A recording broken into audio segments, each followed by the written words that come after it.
যাচাই বাছাই তারেক রহমান, শফিকুর, মির্জা ফখরুল ও নাহিদের মনোনয়ন বৈধ ঘোষণা। আনিসুল, জারা সহ অনেক হেভিওয়েট নেতার প্রার্থিতা বাতিল। বেগম খালেদা জিয়ার কবরে শ্রদ্ধা জানাতে বিএনপি নেতাকর্মী ও সাধারণ মানুষের ঢল। তারেক রহমানের নেতৃত্বে এগিয়ে যাবে দেশ, বললেন রিজভী।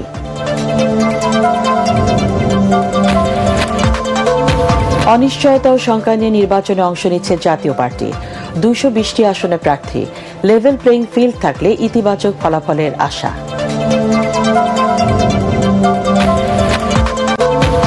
রাজনৈতিক দলগুলোর ইশতেহার বাস্তবায়নের আইনি কাঠামো চান সুজন সম্পাদক।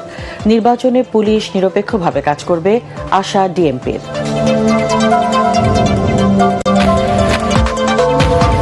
এবং ভেনেজুয়েলার সামরিক অভিযানে প্রেসিডেন্ট মাদুরো ও তার স্ত্রীকে আটকের দাবি যুক্তরাষ্ট্রের। রাজধানী কারাকাস সহ দেশ জুড়ে জরুরি অবস্থা।